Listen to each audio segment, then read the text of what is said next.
am now running an international charity that really focuses on the mobilization of the most marginalized girls in the global South to find their voice, to connect with their voice, to know what it sounds like, and then to learn how to use it to create the change that they want to see in their own communities.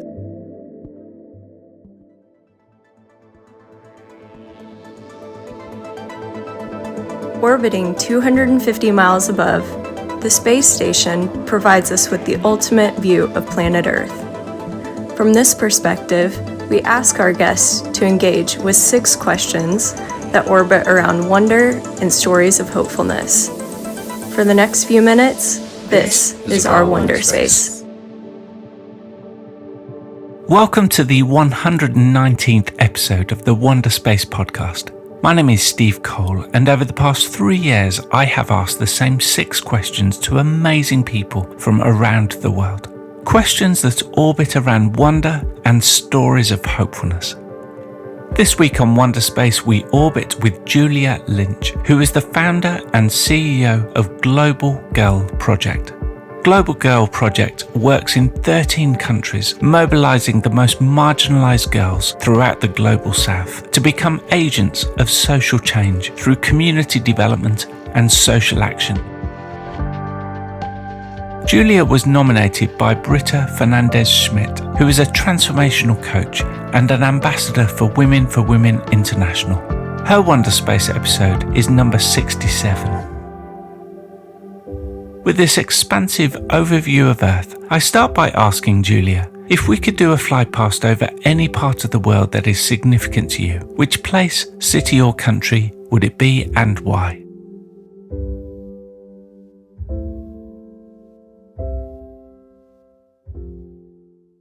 There's many for me, and especially considering the work that I do. Obviously, I'm somebody who does feel connected to a number of different parts of the world. But for me, the country that sort of stands out to me is Nepal. I've done a lot of work in Nepal, but I also sort of started in a lot of ways my journey of using difficult, challenging opportunities as a way to grow and shift and change. And eventually where I ended up running my charity, Global Girl Project. And it's a country that is it's gorgeous. It's a beautiful place, but it's also a place where so many different cultures and religions come together. And it's a place that really, honestly, people generally want to help, want to be of service, are genuinely kind people. And it's a beautiful place as well. It's a tiny little place that a lot of people don't know a lot about. So I'd say Nepal. Julia, give us a glimpse into your life story so far, with an emphasis on what you are doing currently. Everything that's happened in my life up to this point has definitely been with the energy to push me to where I am now. I'm Canadian. I grew up in a small town, an all-white town. I'm a woman of color. I figured out I was gay sort of fairly early on in a time when, like, before Ellen DeGeneres came out, nobody was out. I never really fit into a lot of the boxes that existed for me. And because of my personality, I saw that as an opportunity to be able to do whatever I wanted. Because the expectations didn't really apply at that point. And I also, I grew up in a family where I had a Jamaican father who was quite strict, quite patriarchal, a lot of sexist ideas about my role as a woman and my power as a woman. And that really spurred me on in many different ways to challenge what was expected of me. And, fast forward however many years, I'm almost 49. Woo-hoo!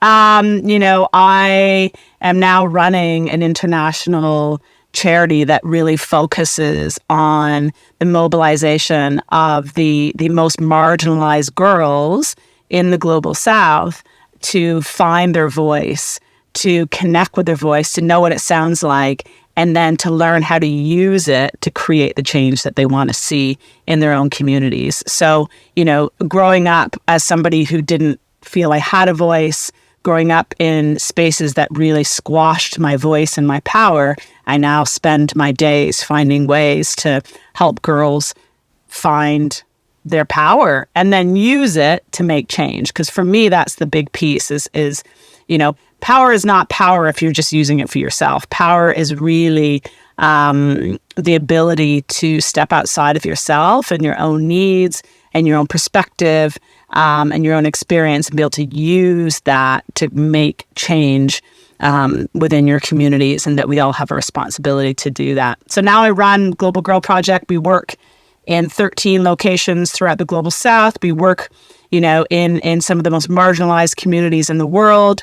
We work in local languages. We run programming in a very different way. We're doing development differently. We're doing development from a feminist perspective, a non-colonial, non-patriarchal, non-white perspective of how change really needs to happen.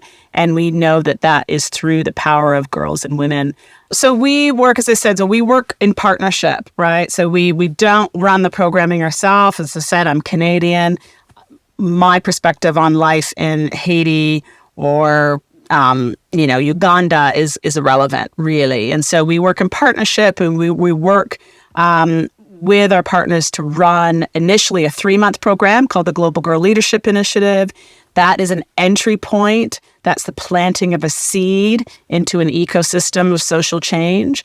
And we use that because the girls that we're working with are not usually online. They are fairly isolated. And so we use that as a way to kind of introduce them to the idea of leadership, to introduce them to the idea of community change.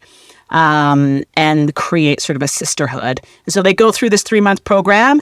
At the end of the program, they actually run their own event. So they choose an issue of that they're passionate about in their own community. So it might be about gender equity. It might be access to education. It might be early marriage. It might be the environment, climate crisis.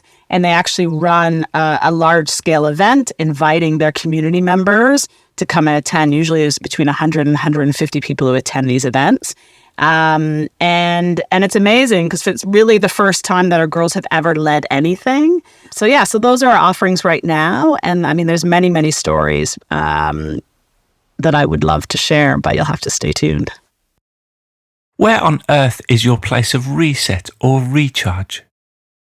For me, I teach and I train capoeira, which is Afro-Brazilian martial art. It's a very deep practice, so it's not just a martial art.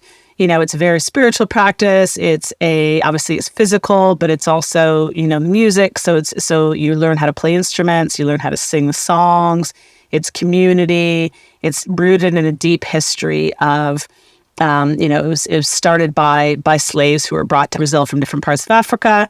And so it's rooted in this desire and a search and expression for freedom and emancipation. And so for me, that's something that is a fairly daily practice for me.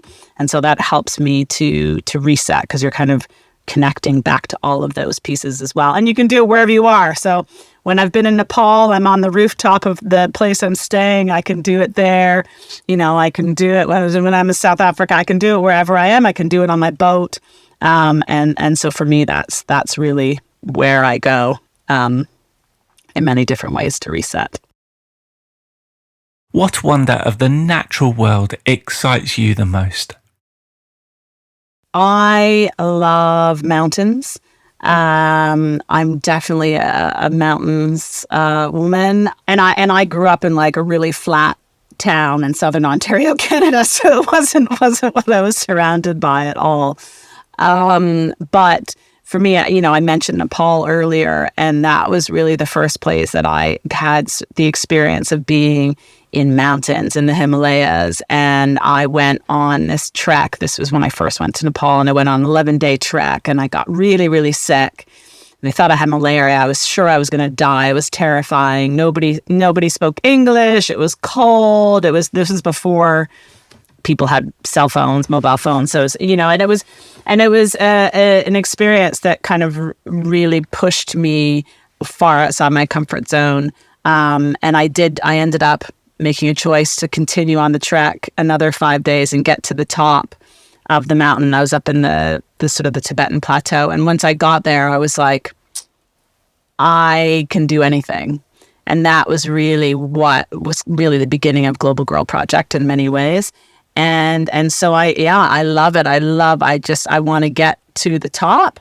But then it's also getting down. It's both, right? It's not just getting to the top, it is coming back down. And so I definitely love a good mountain, if I can find one. Whilst orbiting around wonder, here is another 1-minute wonder from our friends at Ask Nature, who look to nature for inspiration to solve design problems in a regenerative way. After the direct danger of a blazing forest fire, the immense amount of charred debris that runs off into waterways poses a second threat, especially to aquatic species. In 2021, much of the Upper Klamath Basin in Oregon became so choked with ash that fish populations all but disappeared. And yet, in certain parts of the basin, the waterways remained clear, free of soot, and full of fish. Those areas were around beaver dams. Since beaver ponds can hold 3 times the amount of sediment found downstream, it is believed that the runoff from the fire settled in those ponds, keeping the downstream waterways healthy. Similar observations have been made post-wildfire throughout Western North America. Beaver ponds create sanctuaries that help forest ecosystems recover from disturbance, while the downstream fish feed the food chain that in turn helps maintain the beaver population. This positive feedback has been at play for at least the last 20 million years, since modern beavers show up in the fossil record. Julia, what is your story of hopefulness that's not your own, about a person, business or non-profit who are doing amazing things for the world? I won't use sort of the real name, but we'll call her Jane. Is a young woman from Sierra Leone who grew up in a very small, not even a village really, so somewhere without running water or power, electricity, and grew up quite isolated in a lot of different ways. And I met her looking for girls to go on our exchange program, Global Girl Project, and was one of those girls that just kind of stood out in so many different ways, quite powerful, quite outspoken. And she came on the program. She had a very impactful time and went back to her community, and she needed to, from the program, run her own project. And she did this project around early marriage, because in her village, the early marriage was quite a big issue. And she ran sessions every week for 3 months. And she got to the point where her sessions were having 70 to 80 people from the community come to these sessions and talk about, what was quite a taboo subject. People loved the sessions so much that she started to get invited to neighboring villages to come and talk about, and she was 17 at the time, 16, 17 at the time. But she still lived in a small village, still very, very, very poor, but was intent on becoming a lawyer. Very outspoken, definitely would make a very good lawyer. And then she disappeared from my radar for a number of years because she's living without internet or anything like that. And then she popped up 3 years later. She'd gotten a mobile phone and she contacted me. And she had managed to get herself to the capital, Freetown. Somehow, I don't know. She was enrolled in a computer class, trying to just save money so that she could eventually go to law school and go to university and enroll in this computer class. And, and she was there for a little while, but then didn't have enough money to stay. And her father ended up passing away and her mother was gone. So all of these challenges, but every single time would still use as an opportunity to change and to grow. So then, we reached out to her to write her story, and she completely took that on board, and she wrote her own story for a book. And then the last I heard from her, she'd moved back to this small town because she couldn't afford to stay in the capital. She needed to make money, so she was selling water and drinks to community members to raise a bit of money for herself. And then it got too cold to do that, so she started selling slippers. And she just is like this continual push, try to find a way for her to be independent, try to find a way for her to reach her goal of going to law school in Freetown and standing up for the rights of other girls in particular in her community. That has been her focus. And she's still working on it. She's still there. She's still, we've lost contact again. Probably she's lost, doesn't have phone, internet, but she will pop back up. And I'm hoping that the next time she pops back up, she's back in Freetown and that she's attending university. But she's somebody who's never lost focus. And so many of the girls that I've met along the way are like that. Finally, as we prepare to re-enter the Earth's atmosphere, what insight, wisdom, or question would you like to share with us? I mean, it's something that I am continuing to work on myself, but I think it's something that's really, really important that I feel like many of us struggle with. Is just like the ability to let go of our own ideas of what our lives are supposed to look like, our own ideas of what our jobs are supposed to be, what our families are supposed to look like.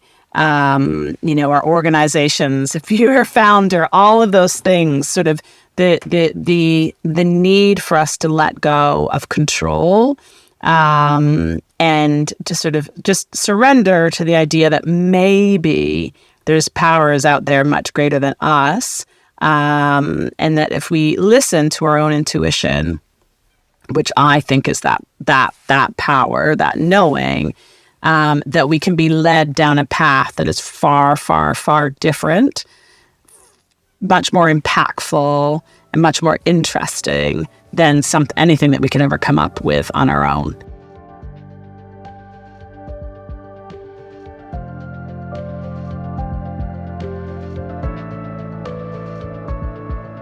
To find out more about Global Girl Project, go to globalgirlproject.org. I want to thank Julia for joining us on Wonderspace this week and for engaging with our 6 questions in such a compelling way. We finish with a question to you, our listeners. What is your story of hopefulness that's not your own, about a person, business or non-profit who are doing amazing things for the world? A story that makes a name for someone else. Thanks for listening.